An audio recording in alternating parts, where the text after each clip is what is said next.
All right, tonight Fox 44 has new details in the search for two friends, a missing man and a missing woman from Temple. Families say they haven't seen them since Friday. Over the weekend, Austin police found their car down the street on the east side of town. Meanwhile, today we're learning that the missing woman, 28-year-old Jenna Scott, she tried to file a protective order against an ex-boyfriend, one that a judge denied less than 4 months ago. Fox 44's Maribel Santiago joining us live tonight in the newsroom. Now, Maribel, we do want to make it clear there is no named suspect in connection to Scott and her friend Michael Swearingen's disappearance, but Scott detailed in court documents that she filed she was afraid her ex-boyfriend would kill her.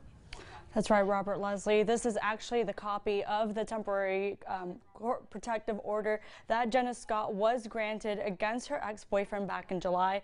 When she went back to court for the actual protective order, it was actually denied. The family says they believe she's in danger and they just want her and her friend back home. A lot of ups and downs, a lot of emotion. It's been 4 days since family and friends heard from 28-year-old Jenna Scott and 32-year-old Michael Swearingen, both missing from Temple since Friday.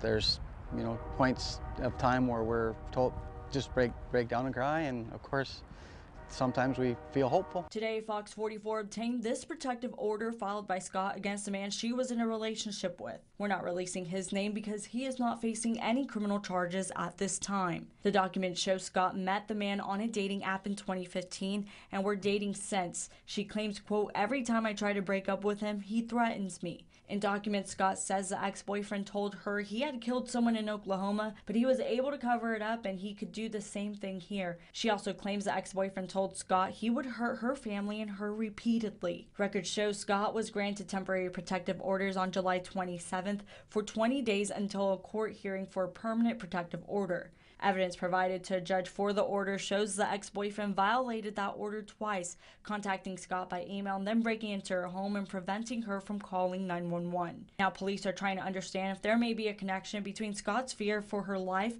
and this disappearance. I just get up every morning and put one foot in front of the other and hope for the best. Now, we did try to contact the man involved in the protective order. We actually reached out to the man's employer in Killeen. We were actually told he's been out currently on personal leave for a few months. Coming up at 9:30, we'll tell you a little more details coming from that temporary protective order. Live in the newsroom, Maribel Santiago, Fox 44 News.